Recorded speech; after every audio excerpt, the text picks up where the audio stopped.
ठीक है, आते हो चार बार खाते थे पहले, कोको को भी देना था तो बोल नहीं। देखिए, अगर आपका ऑप्शन नहीं है, ठीक है, आप स्टार्टिंग कर रहे हैं, कोई दिक्कत नहीं, भगवान अपने आप शुरू कर रहे हैं। भक्ति प्रोसेस ये है शुद्धता का। कुछ करते रहो, धीरे धीरे करते रहो, वो अपने आप शुद्धिकरण में अपने आप हो जाए। बट क्या क्या मैं वो कह रहा हूँ ना, इच्छा होनी चाहिए भगवान को देने की, ठीक है, बट ऐसा नहीं है कुछ भी दे दिया, पता अब आपको अच्छा लगती है मांसाहार वगैरह की, वो भी नहीं देना चाहिए, ये पाप करता है। बट ये अगर आपके अंदर कुछ भी चेतना है, भगवान को देने की इच्छा है, आप नाम से भगवान मेरी इच्छा है कि मैं आपके लिए 56 भोग, मैं आपके लिए एक बहुत बड़ा भंडार है, पूरे शहर पर बैठू, इच्छा तो है, इच्छा तो है, बाद में धीरे धीरे सब शुद्ध हो जाता। अब हमने बात की कि आप करोगे उससे फायदा क्या होगा, रिजल्ट उसका, रिजल्ट इसके दो रिजल्ट मान बताए हैं, क्या बताए हैं। पहला, कर बंधन से,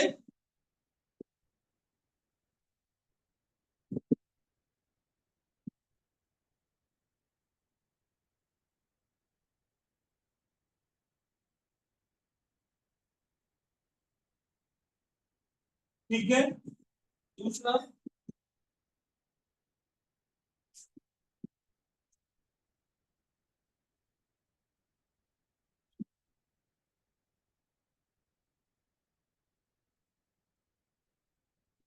भगवान के पास,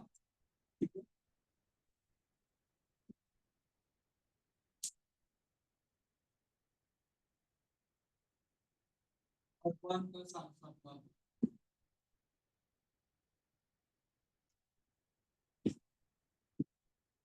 ठीक है, ये दो चीजें हैं। अगर हम यज्ञ करोषि या दक्षिणाशी जो भी करेंगे भगवान को अर्पित करके करेंगे, तो हमें क्या फायदा होगा। पहला, हम कर्म के बंधन से, शुभ अशुभ कोई सा बंधन है, कर्म का बंधन है, उससे हम मुक्त हो जाएंगे। और दूसरा, मैं भगवान,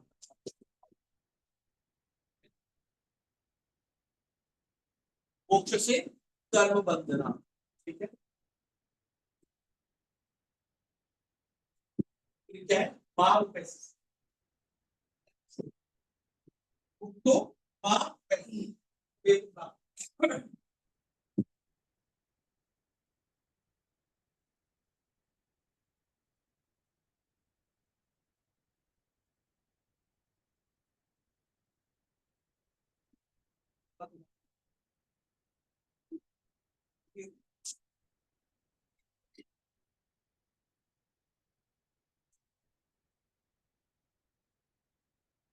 तो पता लगे, पता लगे क्या कर्म बंधन क्या है, क्या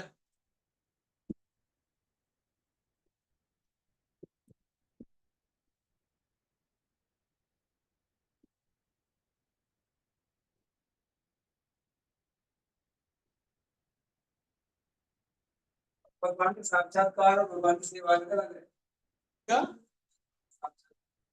भगवान के साक्षात्कार, भगवान की सेवा कौन जाए, भगवान को जाओ, सेवा करके ही आप ये थोड़ा खाया करते अच्छा कर, सेवा तो तुम शुरू कर दी, आप तो मैंने कोशिश कर दिया ना, हमने किया किया, यहाँ सेवा कर ही रहे हैं, सेवा नहीं चल रही है। हाँ, फिर वो तो बीच चेन नहीं है, बात करें क्या क्या चेन, हम बात करें बीच क्या क्या चेन है, कोई बात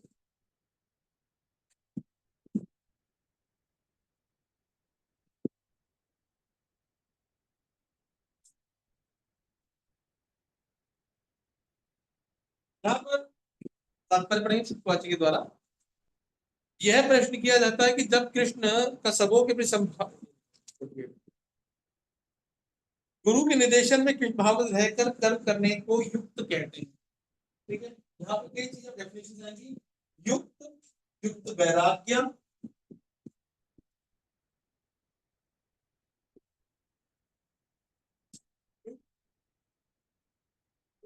वैराग्य,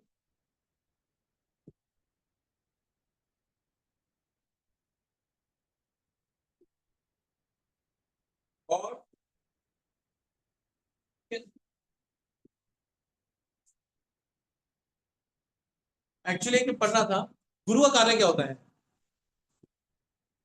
गुरु का कार्य क्या?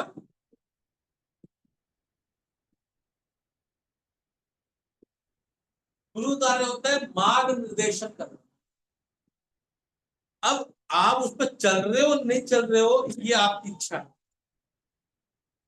आपकी हेल्प कर सकते हैं, बता सकते हैं, ठीक है। कुत्ते की तरह पट्टी बांध करके खींच नहीं सकते। गुरु का कार्य क्या होता है? आपको निर्देशन देना, डायरेक्शन देना। भैया ये डायरेक्शन से आप यहाँ से पथ में चलना है, ये रास्ता है। नॉर्मली आप देखेंगे कोई व्यक्ति है, आप उसको किसी ने कहा, उसको मेंटर ने कहा या फिर वहां पर एक्सरसाइज कि आपको कल सुबह, आपको रोज सुबह उठ करके मंगल आरती में आना है, या फिर आपको जपा सेशन अटेंड करना है, ठीक है। कुछ लोग हैं जो कर लेते हैं, और कुछ लोग क्या करते हैं, इवन बट लगाते हैं। इवन बट समझते हैं? यहाँ नहीं, वहां वहां, ऐसे नहीं, कैसे कैसे और कैसे, ठीक है। जहां पर हमें इवन बट हो जाता है ना, इवन बट जहां हो जाता निर्देशन के अंदर, वहां इवन बट हो जाता। इवन बट गुरु के निर्देशन में नहीं होना चाहिए, डायरेक्शन से, ठीक है। हाँ ऐसा हो सकता है, इच्छा है, गुरु जी कर नहीं पाते, इच्छा है, हम कर नहीं पाते हैं, हमारी कंडीशनिंग ऐसी है, इच्छा, हम प्रयास कर रहे हैं, शायद शायद हो जाए। यहाँ पर है गुरु के निर्देशन में कृष्ण भाव में रहकर कर्म करने को युक्त कहते हैं। कुछ मतलब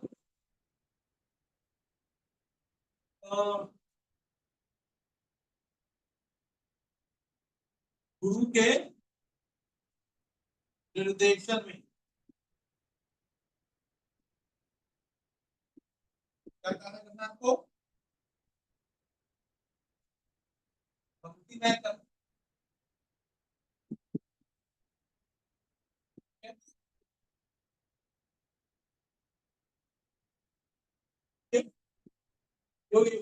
अब युक्त वैराग्य में क्या हो गया?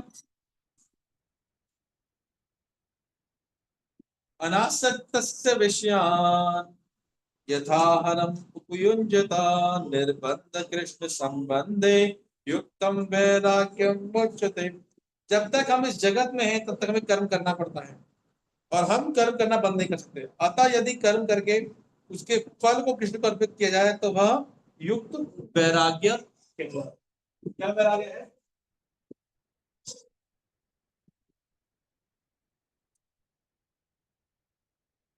कर्म करना और फल कृष्ण को अर्पित।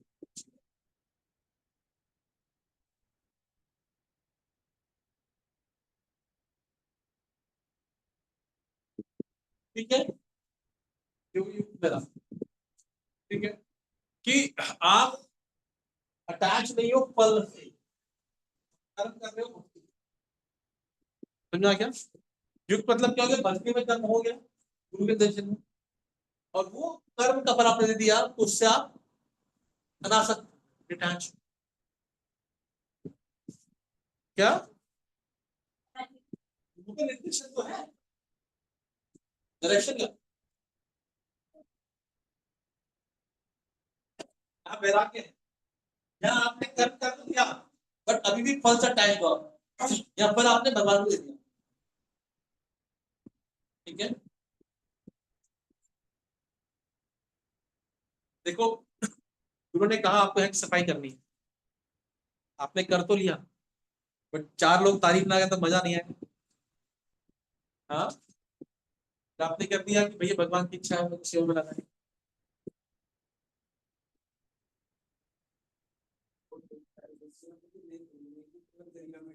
हाँ, वो भूल तो जाना है, पर वो दरिया में ऐसे ही जाना है। ठीक है, तो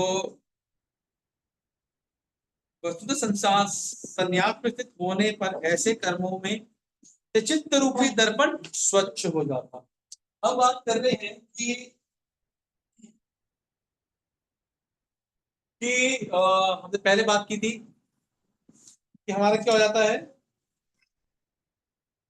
तो हम कर्म के बंधन से कैसे मुक्त हो जाते हैं। कैसे मुक्त हो जाते हैं इस बात में,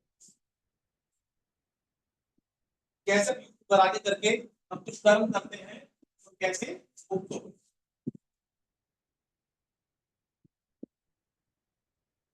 ये प्रोसेस क्या है। पहला,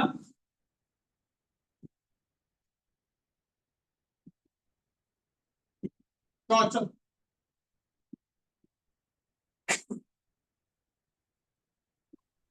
ठीक है, जब हम ये भक्ति में कर्म करते हैं ना, या युक्त वैराग्य से कर्म करते हैं तो क्या होता है, ये हमें हमारे हृदय को शुद्ध करता है। ठीक है, दूसरा, जब हम भक्ति में कर्म करते हैं तो फिर हम प्रगति करते हैं। ठीक है, हम में धीरे धीरे आध्यात्मिक साक्षात्कार होने लगता है।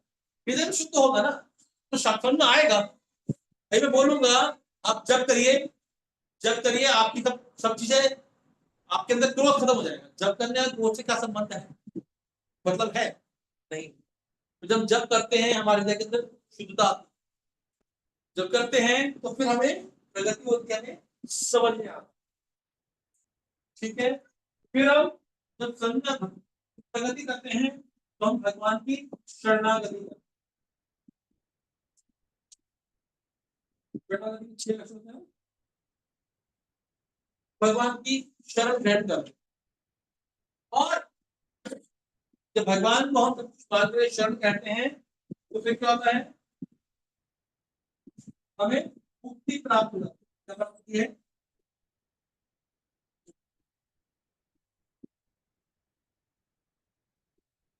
और उसके बाद में जब मुक्ति हो जाती है तो हम भगवान के पास,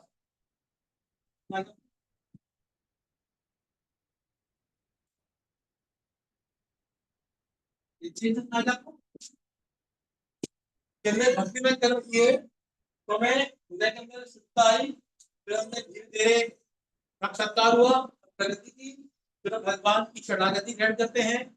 भगवान की शरण ग्रहण करने से भगवान हमारा ठेका लेते हैं, फिर हमें मुक्ति प्रदान करते हैं, और फिर उसके बाद में और प्रगति करते हैं तो भगवान के पास पहुंचते हैं।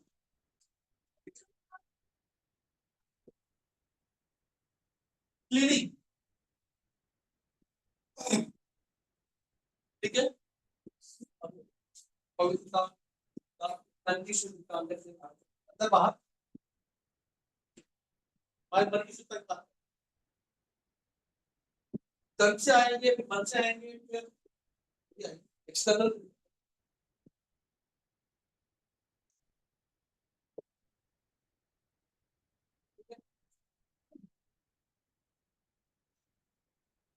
देखा है ना? संन्यास में स्थित होने का ऐसे कर्मों को चित्त रूपी दर्पण स्वच्छ हो जाता है, जो तो वह परमेश्वर के धीरे धीरे प्रगति करके भगवान के प्रति समर्पित होता है, अंत में वह मुक्त हो जाता है। और यह मुक्ति भी विशिष्ट होती है। इस मुक्ति में तदाकार नहीं करता, इस मुक्ति में वो भगवत धाम में प्रवेश करता है। सुना गया आपको? यहाँ स्पष्ट उल्लेख है माम उपेक्ष से, वह मेरे पास आता है, अर्थात मेरे धाम वापस आता है। मुक्ति की 5 विभिन्न अवस्थाएं हैं, यहाँ पर स्पष्ट किया गया। जो भक्त जीवन भर परमेश्वर के निर्देशन में रहता है वह ऐसी अवस्था को प्राप्त करता है जहां से शरीर त्यागने पर भगवत धाम जा सकता है, भगवान की प्रत्यक्ष संग। ठीक है, क्या आप बताओ मुझे कौन सी अवस्थाएं? बिल्कुल, बिल्कुल।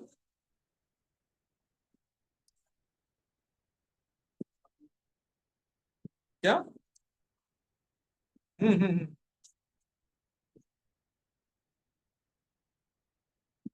अब आते हैं अगली बार में, जिस व्यक्ति ने अपने जीवन को भगवत सेवा में रत रहने के लिए अतिरिक्त अन्य कोई रुचि नहीं होती, वही वास्तविक सन्यासी है।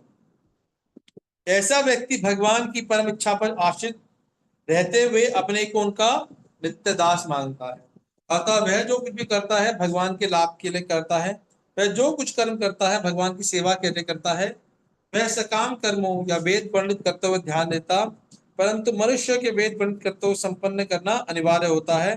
किंतु शुद्ध भक्त भगवान की सेवा में पूर्णतः होकर भी कभी कभी वेदोत्तम कृत्यों का विरोध करता प्रतीत होता है, जो वस्तुतः विरोध नहीं। ठीक है, बात करते हैं कि सन्यासी कौन। ठीक है, जब बात कर रहे हैं सन्यासी, बात कर रहे हैं बिहार में एक नदी है, दादा आपको हम क्या उसका फल आपको क्या चल बन गया उसमें उफान चल भाई या उफान आ गया, कोई बात नहीं, बाबा की फल को जाएगी। फल को मतलब क्या है, वो नदी कैसी है? फल तो नहीं है कि ऊपर से पूरी सूखी है, ड्राई है। आप उसको खोदो, थोड़ा सा खोदो, आपको नीचे एक्चुअली नदी दिखेगी। आप फ्लो, वाटर इज फ्लोइंग, गलता नहीं है। ऊपर दिखेगा सूखा है बिल्कुल। हाँ, आप अंदर खोदिए, आप इतना अंदर दिखेगा नहीं, पानी बहता नहीं, पानी बहता दिखेगा, खड़ा पानी नहीं है, बहता दिखेगा। ठीक है, मैंने गूगल में सर्च किया था, मैंने कहा फल्गु नदी होती कैसी है, पर देखा बाबा कहते फल्गु बह के फल्गु बह के देखो से नदी होती कैसी है, पर मुझे दिखा लिटरली इतना दिखा, वो दिख रहा है क्या क्या तभी होगा कि जहाँ बंदर हिस्सा है। ठीक है, तो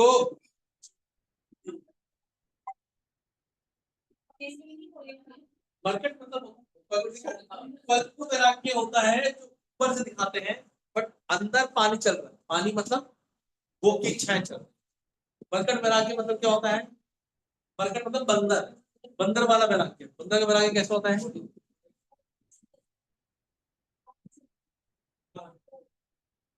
ठीक है, एक्चुअली बंदर होता है, आप देखेंगे कितना सन्यासी तो एक पेड़ पर टिकता ही नहीं, तो एक पेड़ से दूसरे पेड़ कहीं रुकता ही नहीं, कहीं पर जो मिला वो खा लिया, जो बस जैसे तैसे कहा रह लिया। बट प्रॉब्लम क्या है कि बंदर is the biggest sense certificate. सबसे ज्यादा भोग प्रवृत्ति बंदर में होती है, सेक्स के प्रति आकर्षण तो उसके अंदर होता है, जहां बंदर देखी वहां शुरू हो। ठीक है, उसके प्रति बंदर के अंदर सेक्स के प्रति बहुत आकर्षण होता है, इसलिए बोलते हैं कि दिखने में तो मरकट वैराग्य है, देखो मेरा घर बार भी नहीं है, मेरा ये भी नहीं है, बट हृदय में क्या है, वो इच्छा। जैसी शिव जी की मूर्ति बाहर करे, अच्छी नहीं रखता शिव जी की मूर्ति के इधर है बाहर। सही कहा, तुमको लगता है कि नहीं यार, सही कहा। बात करें सन्यासी कौन। पहला निष्काम।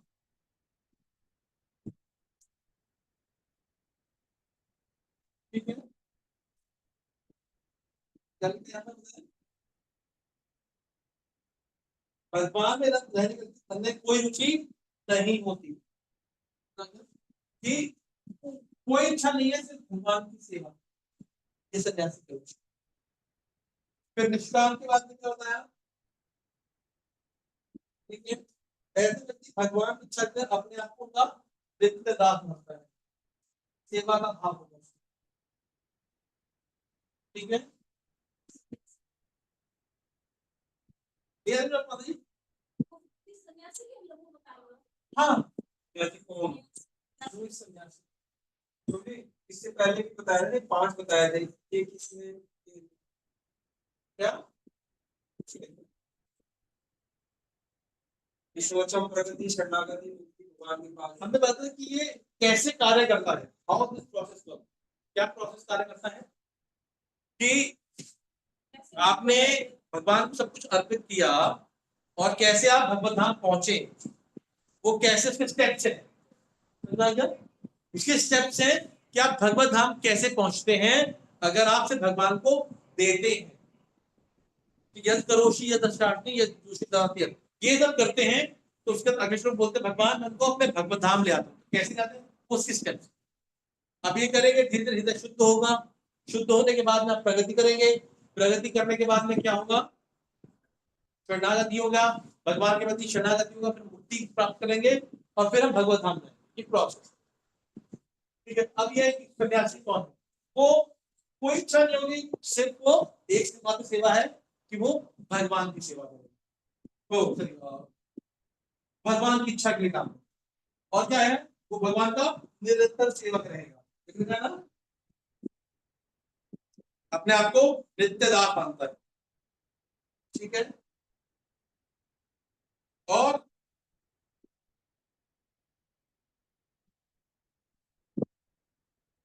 भगवान पर वो निर्भर है, कुछ भी होता है भगवान पर वो निर्भर है, ठीक है। भगवान की जो इच्छा है वैसी वो कार्य करता है। और कई बार में लगता है कि वो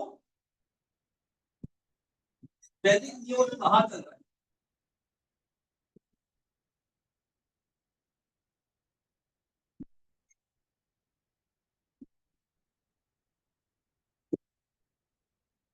ठीक है। कई बार में लगता है कि ये वेदों के अनुसार व्यक्ति काम नहीं करता, होता है, ऐसा लगता है। हम तो बोला था कि आपको पूजा करनी चाहिए, सूर्य देव को चढ़ाना चाहिए, ठीक है, बट हम बना करते हैं, लगता है वेदों की अनुष्ठान का पालन नहीं कर, बट फिर लगता है, और उसके लिए भक्ति से परे है ये, ठीक है। शुद्ध भक्त भगवान की सेवा पूर्ण रथ होकर भी कभी कभी वेदों द्वारा अनुबंध कर्तव्यों का विरोध करता प्रतीत होता है, जो वस्तुतः विरोध नहीं है। अतः वैष्णव आचार्य का कहना है कि बुद्धिमान से बुद्धिमान व्यक्ति भी शुद्ध भक्ति योजनाओं तथा कार्यों का समझ सकता, ठीक शब्द है तार वाक्य क्रिया मध्य विज्ञ न बुझा है। इस प्रकार जो व्यक्ति भगवान की सेवा में रहता है या जो निरंतर योजना बनाता रहता है किस तरह भगवान की सेवा की जाए, उसे ही वर्तमान में पूर्णतः मुक्त मानना चाहिए। भगवान भविष्य उसको भगवान देना ध्रुव है, जिस प्रकार कृष्ण आलोचना से परे है उसी प्रकार वह भक्त भी सारी भौतिक आलोचना से परे। तो कि जो भक्त है वो क्या करता है कि वो योजना बनाता है भगवान की सेवा करने, अलग अलग प्रकार से वो प्लान क्रिएट करता है भगवान की सेवा के लिए, किसी तरह से भी। भाई एग्जाम्पल के लिए कोई है व्यक्ति कि उसे घर के अंदर बहुत ज्यादा विरोध, तो प्लान बनाता है किस तरह से मैं भक्ति करूं। जैसे बोलते हैं आचार्य कि एक भक्त भक्ति में उतना उत्साहित होता है, उतना उत्साहित जितना एक लड़का एक लड़की से मिलने के लिए उत्साहित होता है, ठीक है। कि उस तरह से ही बार बार कंटिन्यूसली एक लड़का लड़की के विषय में सोचता है, उसी तरह में प्लान्स करता रहता है कि कब मैं उस लड़की से मिलूंगा। तो उसी तरह एक भक्त भी किस तरह भक्ति की जाए उसके लिए प्लानिंग करता रहता है, किस तरह भक्ति की भगवान की सेवा करूं, किस तरह, ठीक है। और कई लोग हैं इसको समझ भी नहीं पाते हैं, इसलिए बोला है वैष्णव क्रिया मित्रा विज्ञ ना बुझा है। बाहर के लोग नहीं समझ पाते, बिल्कुल नहीं, बाहर के लोग आप नहीं समझ पाए यार ये कर क्यों रहा है, ठीक है।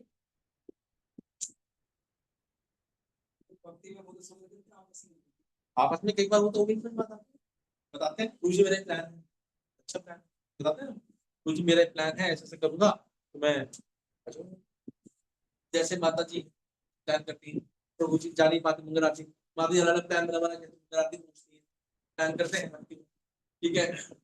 माता जी के घर में विरोध है, माता जी प्लान करके आती है, माता जी की बच्ची का ऑपरेशन हुआ है, प्लान करके आए, तो कुछ ना कुछ सब अपने अनुसार से प्लान करते हैं, ठीक है, भक्ति के लिए प्लान करते हैं, ठीक है।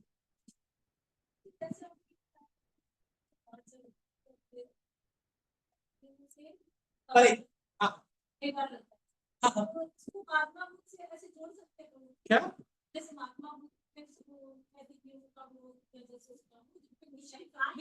वो तो उन्होंने वैदिक नियम को विरोध किया किया, बट एक्चुअली वो भी वैदिक नियम विरोध में नहीं, क्योंकि उनका उद्देश्य ये था कि भैया वेदों को हटाना, उद्देश्य महात्मा बुद्ध को उद्देश्य था वेदों को हटाओ, ठीक है। उसके बाद क्योंकि वेदों से आपको शुद्ध भक्ति नहीं आएगी, उसके बाद में देखो अब तक तो वेदों जब तक वेद कर्म कांड का बोल पा रहा था, उसके बाद में कर्म कांड मांसाहार तब तक बोल पा, फिर उसके बाद में कौन है, शंकराचार्य है, उन्होंने निर्विशेषवाद का स्टार्ट किया, भक्ति स्टार्ट कराई निर्विशेषवाद, उसके बाद में 4 संप्रदाय आए अलग अलग समय पर, अलग अलग स्थान पर।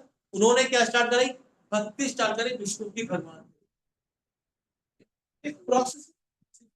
वो शास्त्रों के विरुद्ध में लग रहा है, बट शास्त्रों के विरुद्ध में है, क्योंकि उनका उद्देश्य ही था। ठीक है, नेक्स्ट बहुत इंपॉर्टेंट श्लोक है।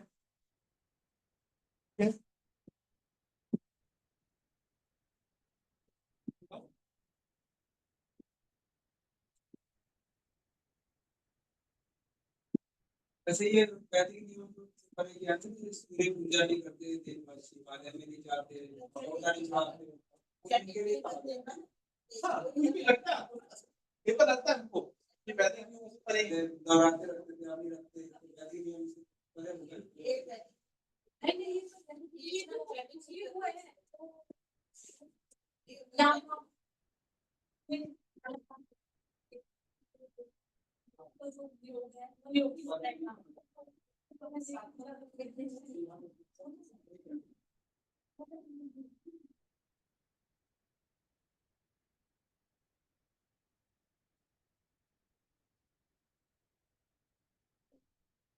सम्मोहं सर्वभूतेषु सर्वोहं सर्वभूतेषु नामे प्रिया ये भजन्ति तु मां भक्त्या मयि ते तेषु चाप्यहम्।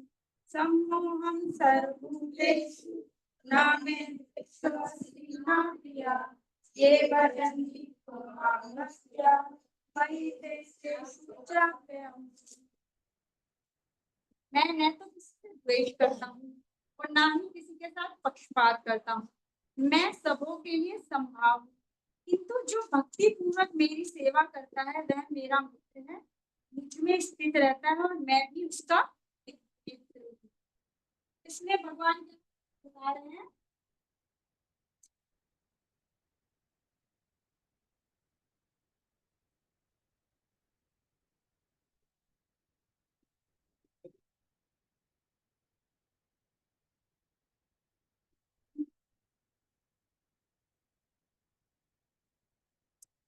तो इसमें दो पार्ट हो गए। सम्मोह सर्वभूतेषु न मैं द्वेष्टि न प्रिया। मतलब भगवान बता रहे हैं कि इसमें ना तो मैं किसी से द्वेष करता हूँ और ना ही किसी का पक्षपात करता हूँ, मैं सबों के लिए समभाव हूँ। और दूसरा क्या बोल रहे हैं, ये भजन की तुम माम भक्त्या मये ते तेषु चाप्यहम्।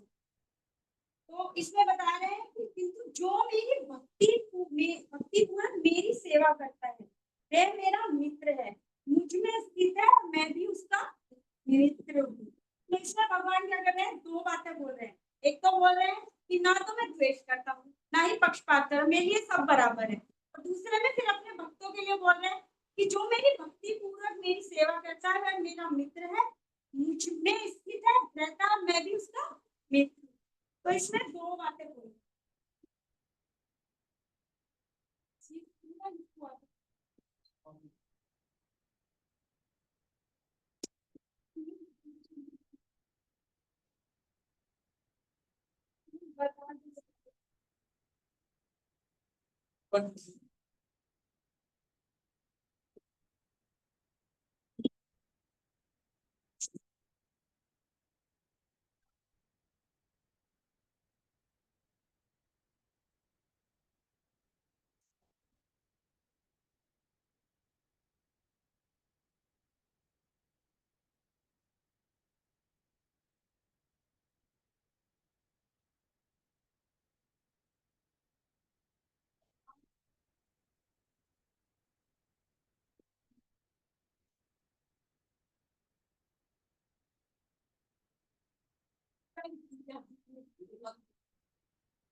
ये भजन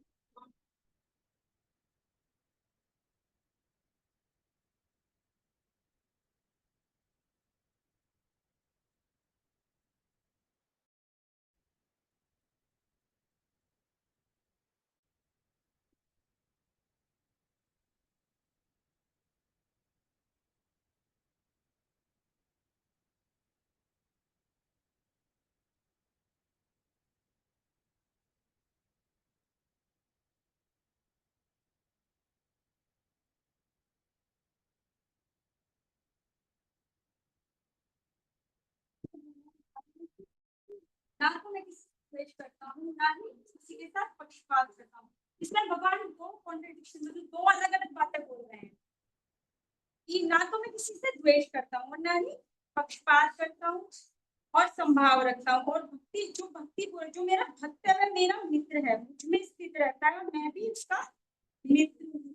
तो इसमें भगवान कृष्ण बता रहे हैं कि जो जो जैसे भगवान बताते हैं इसमें कि श्लोक है कि जो जिस जिस भाव से मेरे पास आता है मैं उस भाव से उसको यम यम ये यथा माम प्रपद्यते, जो मेरी शरण में जैसे आता है मैं उस रूप में उसका कार्य करता हूँ। पहले तो भगवान बोले मैं संभाव रखता हूँ, कोई भेदभाव नहीं करता, जो भी मेरा नाम लेते हैं या जो भी सब है वो मेरे बच्चे हैं।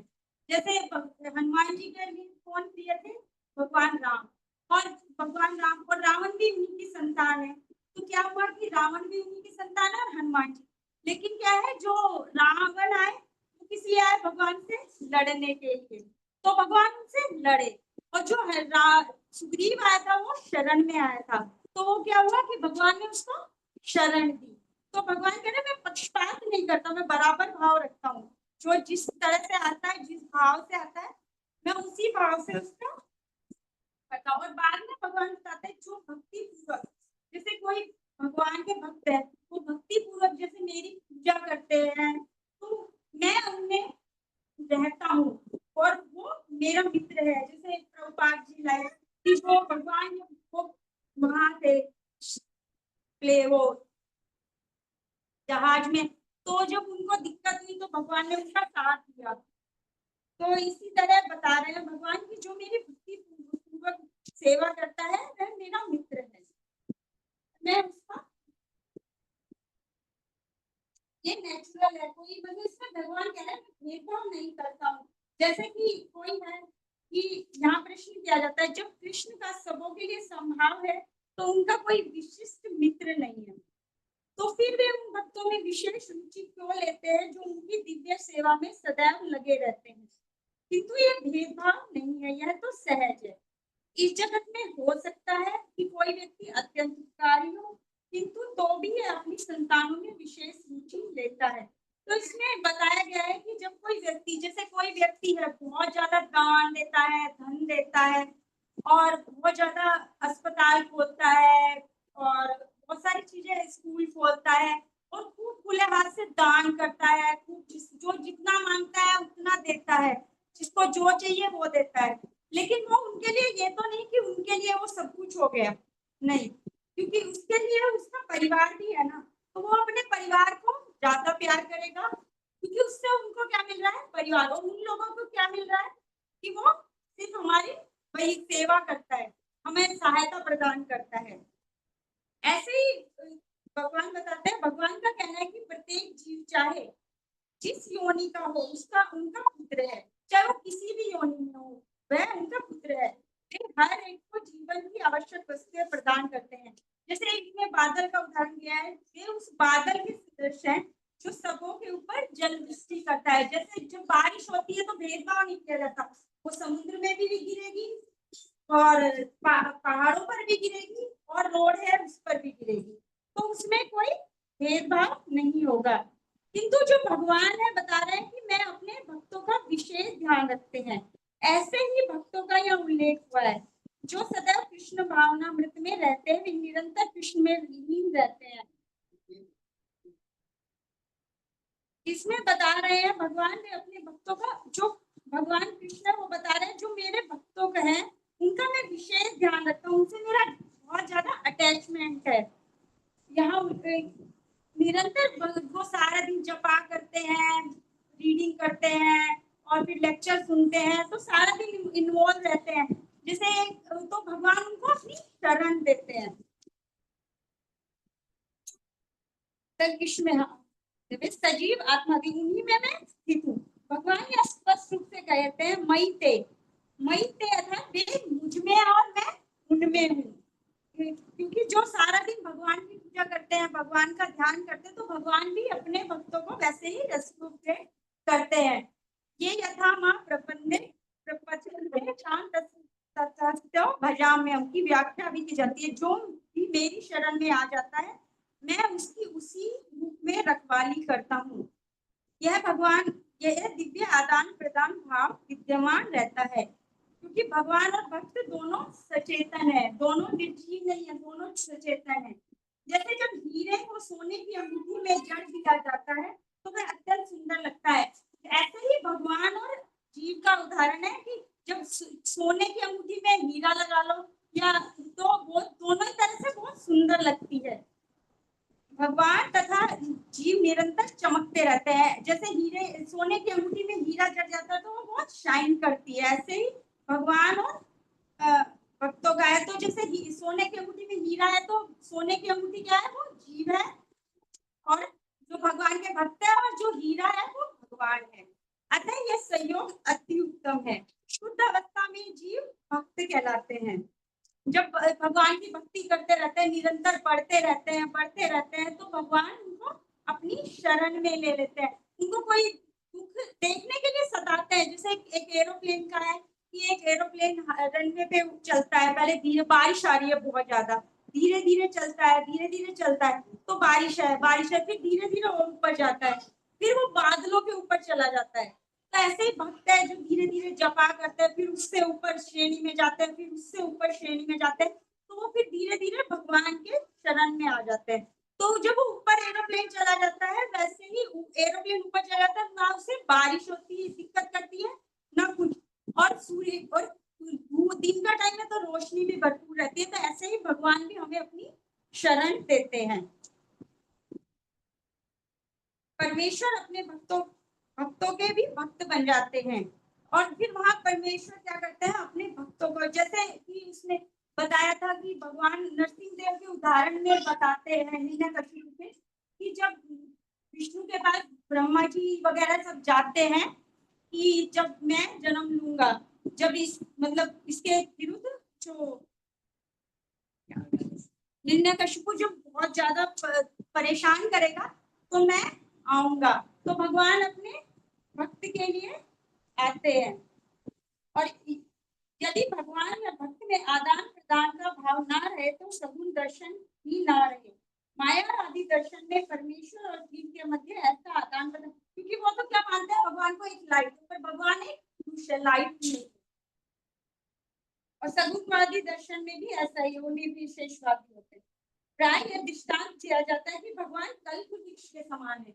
तो भगवान क्या है, जो भक्त होते हैं उनकी सभी इच्छाएं पूरी करते हैं।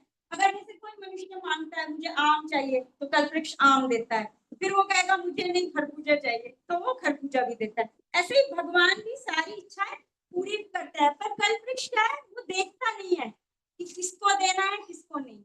लेकिन भगवान क्या करते हैं, वो अपने भक्त का पक्ष लेते हैं, इसके लिए जो सही है वो करते हैं।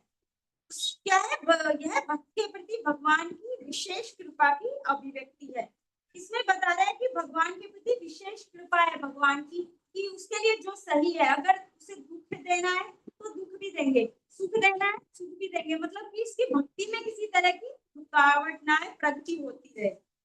भगवान के आदान प्रदान भाव को कर्म के नियम के अंतर्गत नहीं माना चाहिए, क्योंकि भगवान का जो आदान प्रदान है उसे हम कि इसको दुख मिल रहा है, इसकी कर्म खराब है, इसका मतलब भाई कर्म खराब है इसलिए इसको दुख मिल रहा है, नहीं, ये सब ऊपर हो जाता है। जब भगवान की शरण में उसका उनका भक्त चला जाता है तो कर्मों के नियम नहीं आते, वो भगवान से दुख देते हैं सिर्फ दिखाने के लिए।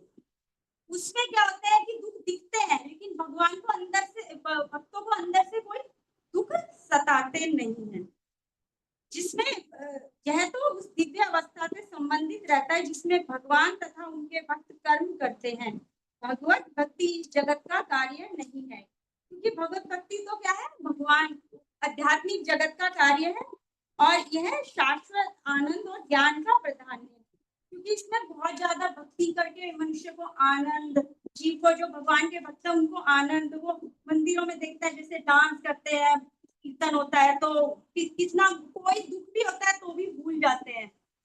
तो इसमें यही बता रहे हैं कि भगवान अपने भक्तों को, तो इसमें पक्षपात दिखाया गया, लेकिन भगवान पक्षपात नहीं करते। वो कहता है कि मैं जैसे जैसे जो मेरी शरण में जिस जिस भाव से आता है मैं उसे उसी भाव में ही रसिक होते।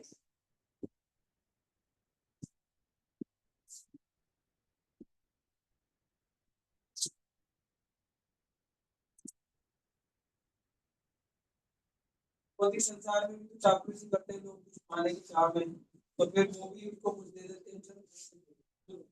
तो हम फोर्स सेलिब्रेट करेंगे।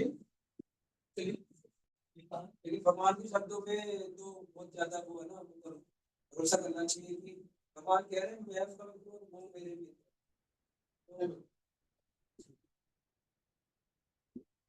तो बात ज्यादा भगवान ये कह रहे हैं, कोई भौतिक आदमी नहीं बोल रहा है इस बात। भगवान के धर्म की ताकत भगवान ने कहा क्या है वो एक्चुअली इसमें बताया ना कि समूह सर्वभूतेषु में समान हूं। समान है तो क्या है, ना मैं द्वेष, मैं द्वेष रखता हूँ, अच्छा प्रेम तो बताइए।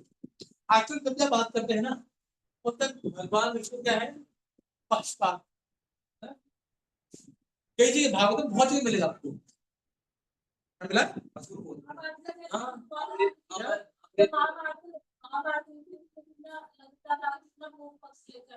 बिल्कुल नॉर्मल व्यक्ति है, ठीक है, उसको लगेगा कि बहुत पक्षपात करते हैं, ठीक है, असुर देवता के प्रति बहुत पक्षपात करते हैं, ठीक है, बोलते भैया हमें तो कुछ दिया नहीं, हमें तो साक्षात दे दी, भगवान ने बात बता दी, ठीक है, हमें लगेगा कि देखो असुरों को क्या दे दिया, अमृत सारा देवता को ला दिया, उधर भी शक्ल दिखाती चलेगी, ठीक है, उधर अमृत के अंदर देवताओं को तो बोल दिया कि भाई पकड़ दो, ठीक है, और और असुर को तुम मुंह पकड़ रहे थे, सारी जो विष था सारा काम पहुंच गया। जो एक्चुअली वासुकी नाग था, वासुकी जो नाग था बहुत ज्यादा जहरीला है, अब वो जहर निकलता मुंह से, अब रगड़ोगे तो मुंह से कुछ निकलेगा सही ना, उसको जहर निकल रहा है पूरा, लग रहा है कि भगवान पाषण नहीं करते, हर जगह आपको लगेगा। तो कई जगह इसका आया है, भागवतम के दूसरे विशेष करने भी आया है भगवान पार्षद नहीं। कुंती महारानी भी कब बोलती है, पहले चरण बोलती है क्या पार्षद नहीं, क्या भगवान में बोल रहे हैं पार्षद नहीं, अब लगता है क्या पार्षद, भगवान ने झूठ बोल दिया, लगता ना झूठ बोलते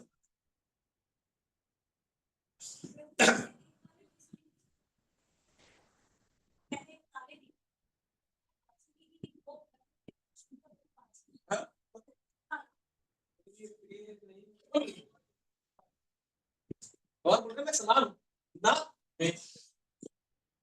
ना ठीक है, समान नहीं हो गया ना, द्वेष करता ना प्रिय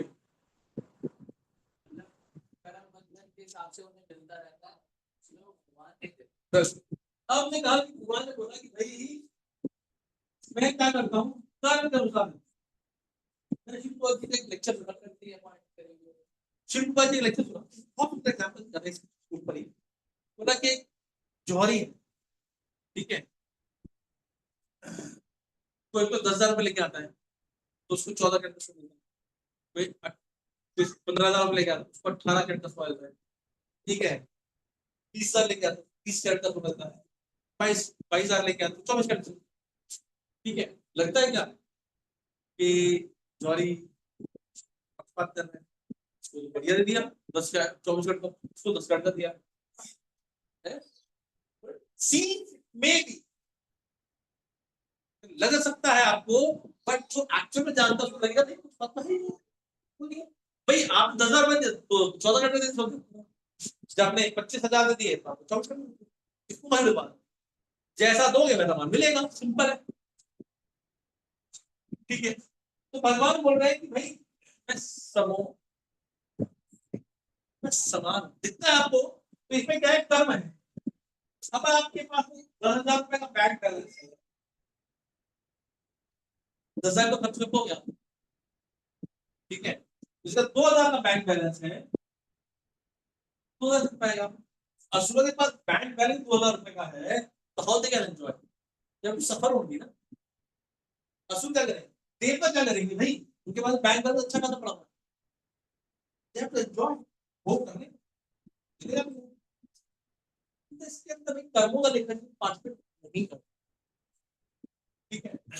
जैसे बात बोला है क्या कि बारिश का पानी है, बारिश का पानी कहाँ गिरता है, जमीन पे गिरता है, जमीन पे गिरता है, पत्थर पे गिरता है, पत्थर पे गिर क्या बह गया, जमीन पे गिरा रुक गया, पर रुक गए।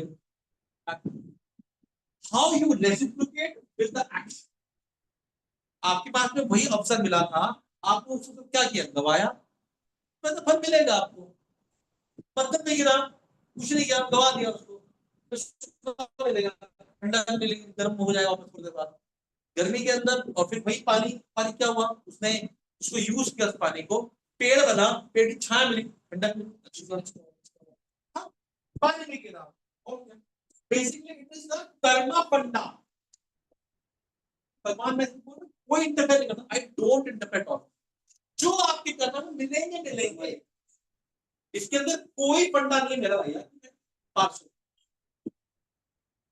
तो मैं कोई कॉन्फिडेंट नहीं करता भाई, ठीक है, ये हो गए पहले। आई एम नॉट कि हम जैसे पढ़ रहे हैं हमको थोड़ा समझ सकते थे, तो जो नहीं पढ़े उनको जब पढ़ लेते तो समझ में नहीं आता, थोड़ी देर बाद फिर कहेंगे भगवान पार्सल है, जब नहीं पढ़ेगा फिर क्या होगा, क्या जो है ये पाप रहते हैं, जो है उनका क्या कह रहे हैं? एंजॉय जो है बिल्कुल पाप रहते हैं, फुल एंजॉयमेंट है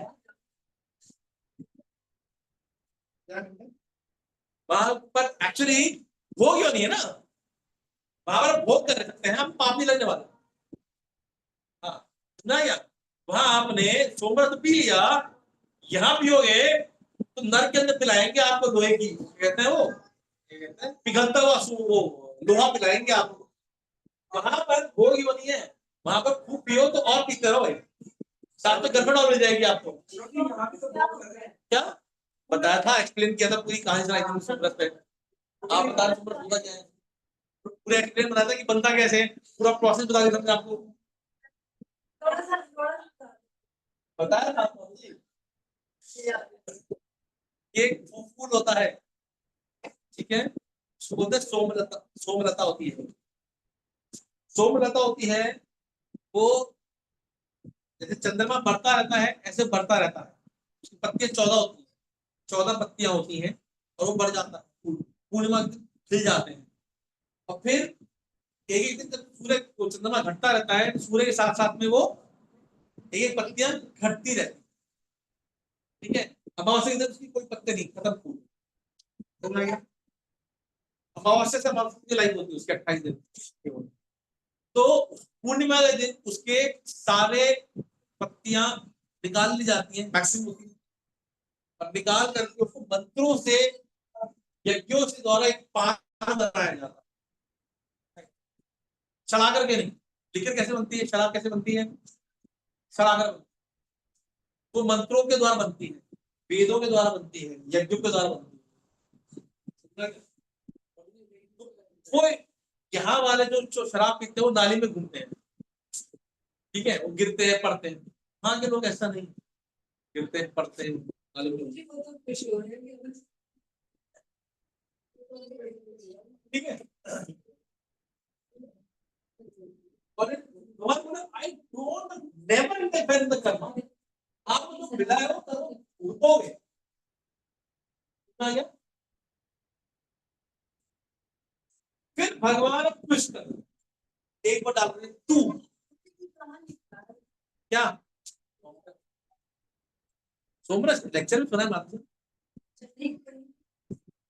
हाँ, एक 5 शास्त्र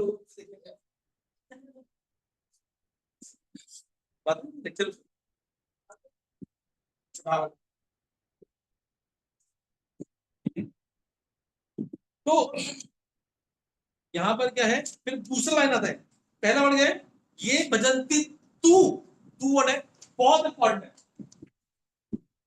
इस सारी कहानी कुछ करता है तू वर्ड। तू मतलब क्या होता है, लेकिन।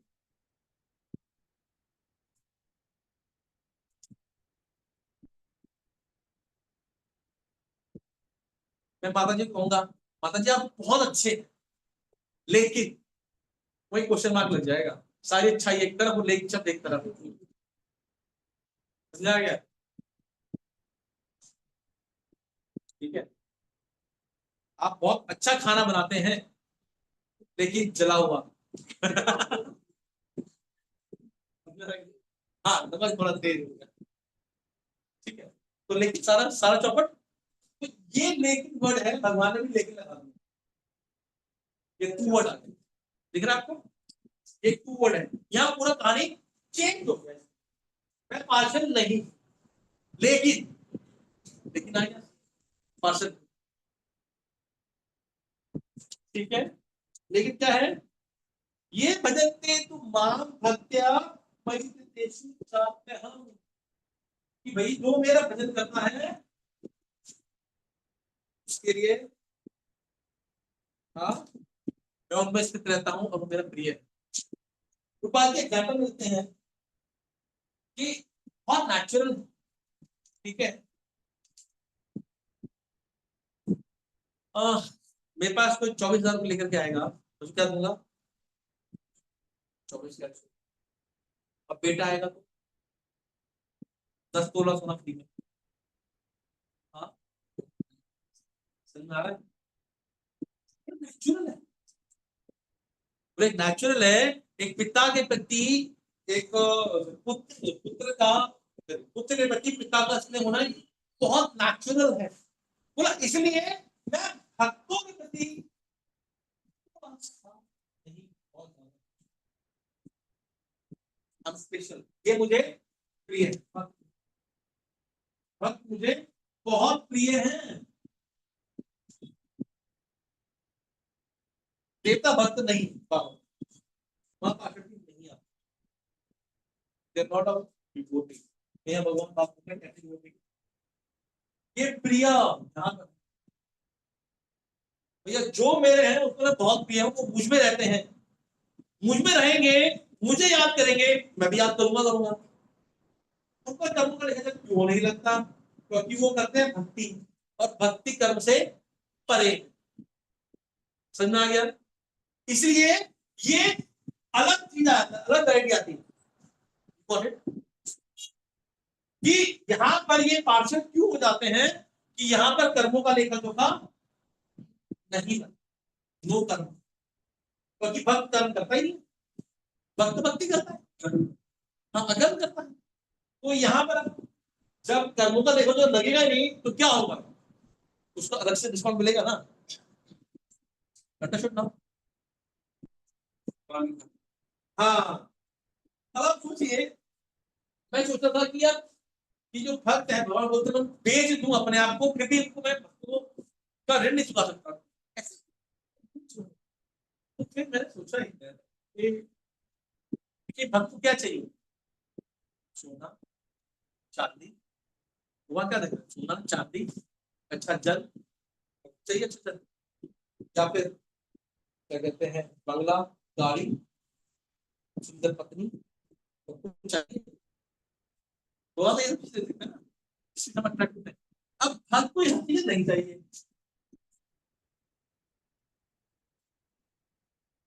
अब क्या करे भगवान? अब क्या करे मुझे बताओ, भगवान क्या देगा? अब क्या देंगे भगवान ने? भक्त ने अपना पूरा जीवन समर्पित कर दिया, अब भगवान भक्त को क्या देंगे?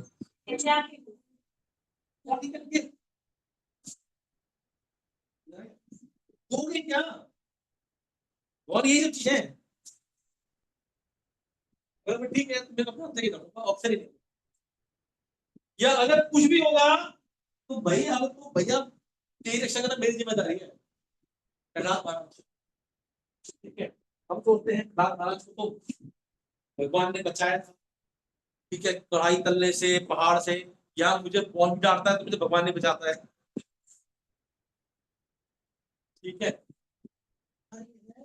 भगवान इस कर्म करने कुछ करे, पैसा उसको चाहिए नहीं, गाड़ी उसको चाहिए नहीं, सुंदर से चाहिए नहीं, देख समथिंग स्पेशल, ये सारा तंत्र खत्म ना, इसको थोड़ा ब्रीफ किया, अंडरस्टूड, क्योंकि वो ऊपर वाला कर्मों का लेखा जो की बात करते हैं, यहाँ कर्मों का लेखा जोखा है ही नहीं।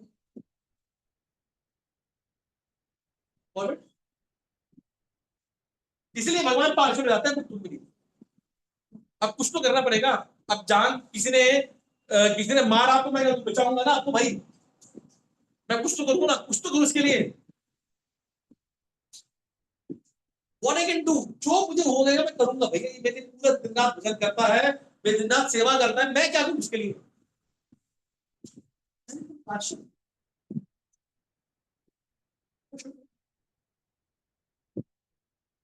वेलकम टू द श्लोक नंबर 30th, टाइम क्या हो गया है 46, ठीक है, हम यही खत्म करें, अगला थोड़ा हम पढ़ लेते हैं इंपॉर्टेंट अनाउंसमेंट में।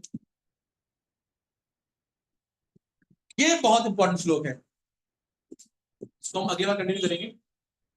अपि चेत्सु दुराचारो भजते मामनन्यभाक् साधुरेव स मन्तव्य सम्यग् व्यवसितो हि स।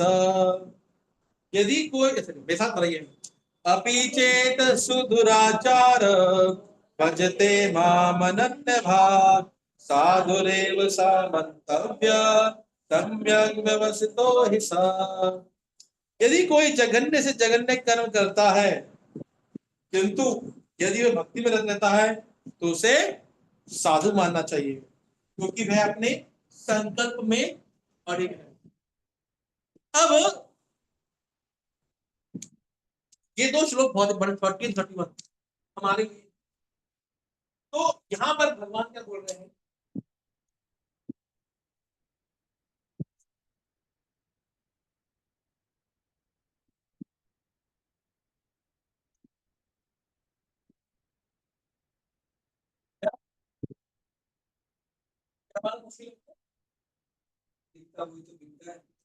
कौन सा वाला बात करो, 29 30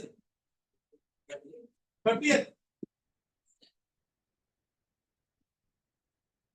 अब भगवान अपने भक्तों से कितना प्रेम करते हैं, यहाँ 30 31 श्लोक बताएंगे भगवान अपने भक्तों से कितना प्रेम करते हैं इस पर, ठीक है। अपि चेत सुदुराचार, बहुत इंपॉर्टेंट, सुदुराचार, दुराचार मतलब बहुत पाप कर्म करने वाला, और सु मतलब अच्छे पाप करने वाला।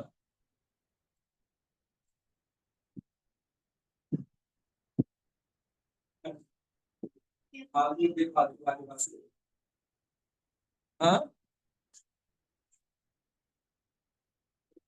ये फालतू बोलते हैं, मुझे बोलना चाहिए फालतू। एक्चुअली क्या है, दुराचार मतलब बहुत ज्यादा जघन्य पाप करना, जघन्य पाप करना, ठीक है।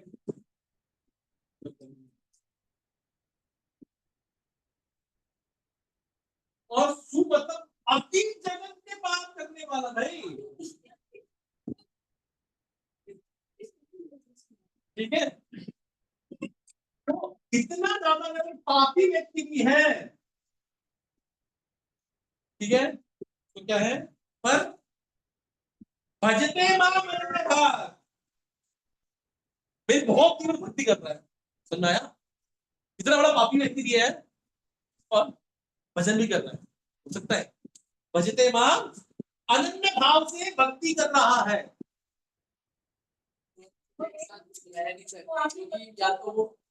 तो भगवान ने साधु बोल दिया, और भगवान को भक्ति करेगा तो साथ में उसको पैसा हमेशा साधुरेव स मंतव्य सम्यक व्यवस्थितो हि सः।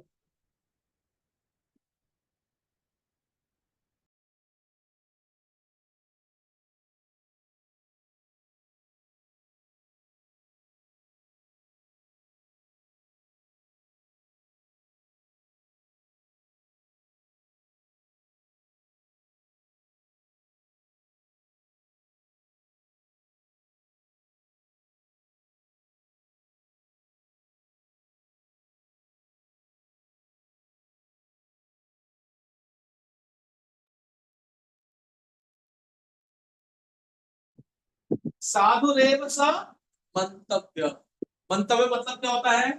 बहुत मंतव्य।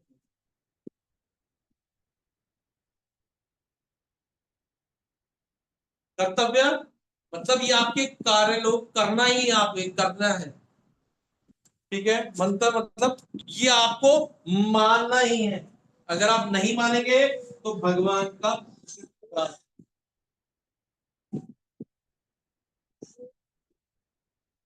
ठीक है।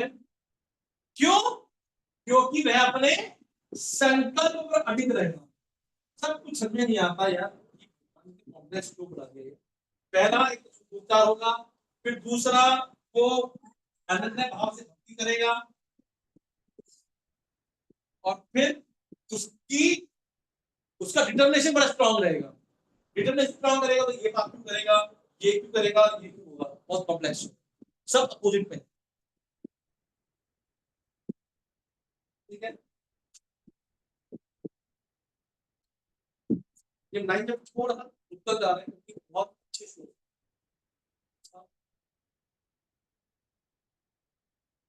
ठीक है। आपने सुदुराचार, मंतव्य, संकल्प, अनन्य भाव।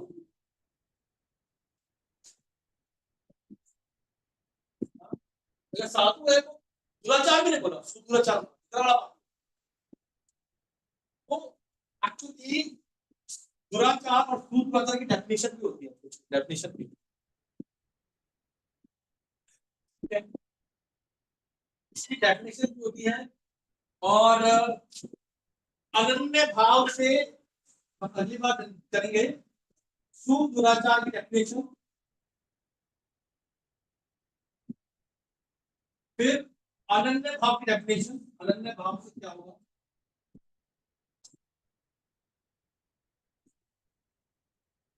फिर साधु की डेफिनेशन, फिर क्या था, सम्यक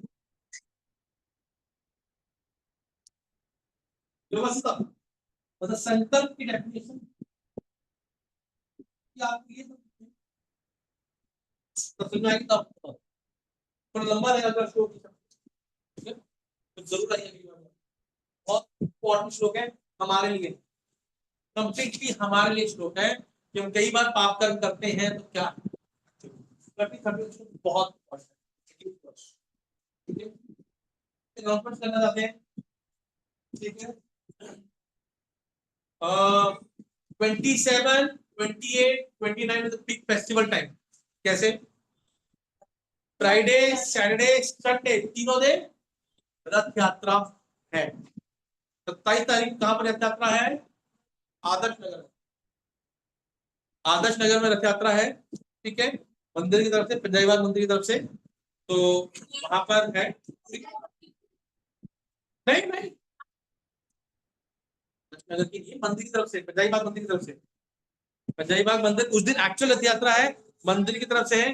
2-3 ग्रुप मिल करके कर रहे हैं उसको, एक उड़िया समाज वगैरह कोई भी है, वहां पर मंदिर है, वो स्पॉन्सर कर रहा है फीस वगैरह, और इस्कॉन को उन्होंने बोला है कि बाकी सब अरेंजमेंट कर रहे हैं। तो 27 तारीख को रथ यात्रा है आदर्श, ठीक है, वहां पर रथ यात्रा में आना है। क्या? फ्राइडे 4 to 8 रथ यात्रा है, 4 से 8, ठीक है। शेड्यूल वगैरह, रथ यात्रा पॉइंट वगैरह मैं आपको मैसेज कर दूंगा, ठीक है। सीओ वगैरह रहेगी, ठीक है, नहीं हो तो वो विष्णु यूज कर सकता है। ठीक है, यहाँ पे सब लोग माथे पे शिकन रहते हैं के नाम से, इसलिए हम मैराथन में नहीं कर पाते हैं क्योंकि हम प्रैक्टिस नहीं होते पेशेंट को। तो प्रयास करना चाहिए प्रभुपाद जी को प्रसन्न करने के लिए। और